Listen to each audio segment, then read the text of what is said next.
It's time for another round of PatGPT. PatGPT is brought to you by FOMO Sapiens, the podcast for entrepreneurial thinkers. It's the show where I, Patrick J. McGinnis, share some of my own entrepreneurial thinking in the form of inspiration, practical ideas, and knowledge that you can use at work and in your daily life. Today's topic is what I learned from my failed attempt at Patreon. Ouch. All right, PatGPT, start generating.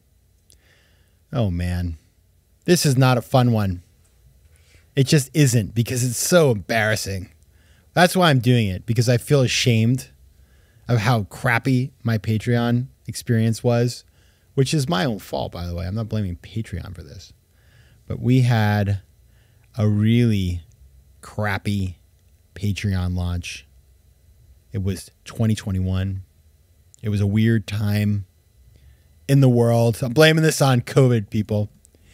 And I was trying to figure out, like, you know, things to add into the mix of the FOMO Sapiens family.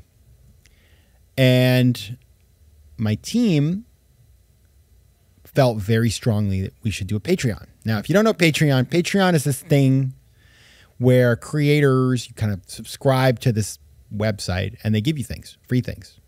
Well, you pay something. There's different levels and tiers, but then they give you bonuses. Like if you pay a certain amount of money a month, you get a special podcast episode, or you get to message the creator, or you get a session, like a Zoom call, whatever, stuff like that. You get merch.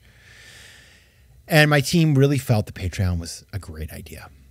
And, you know, I was like, I have no idea.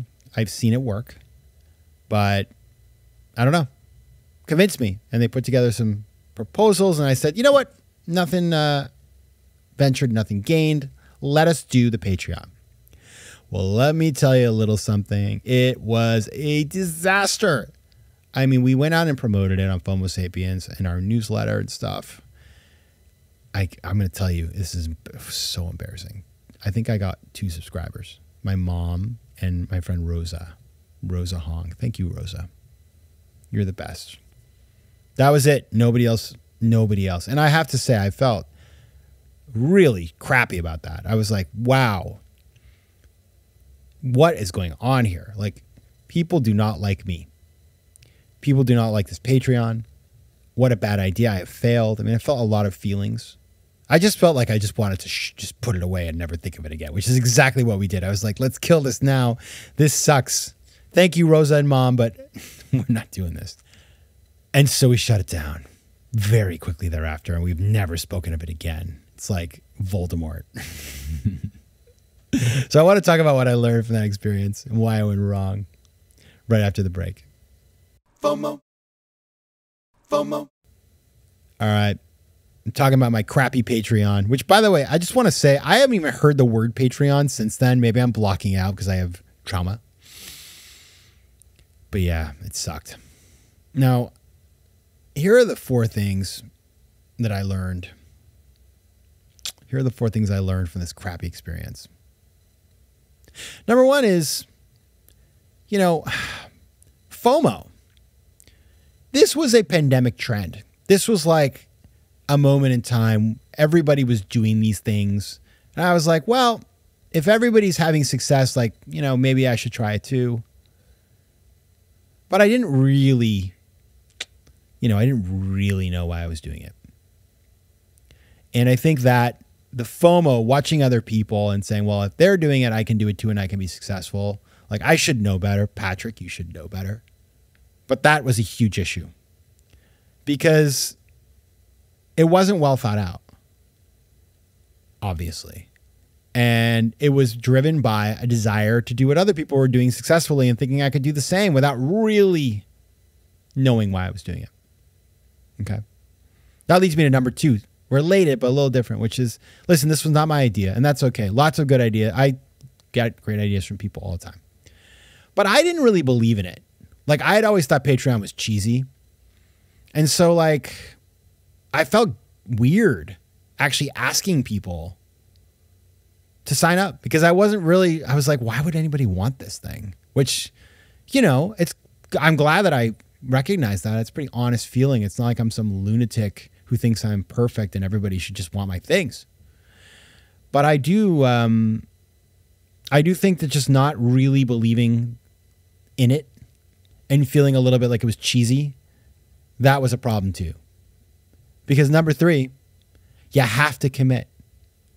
When you do a new business, and this is essentially a new business, you must really commit. And even if you don't, I mean, let me tell you something. Nobody really knows in the beginning. You start a new company, like you're racked with doubt. You know, it's fake it till you make it all the time.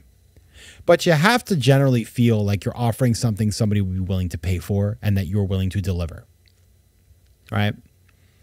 And I just thought to myself, like, the things that we're offering, like, nobody should pay for these things. Like, again, like, I don't think creators should give away everything for free either. That's also messed up.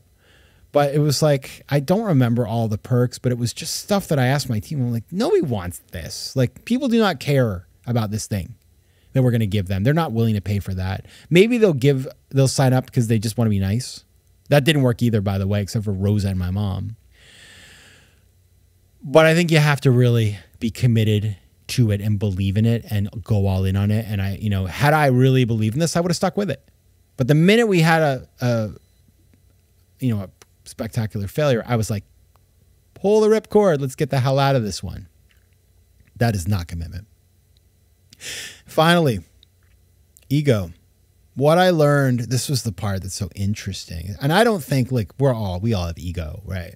So I'm not going to say I don't have ego, but like I definitely felt really bad. It was a definite hit. Like, wow, people don't care.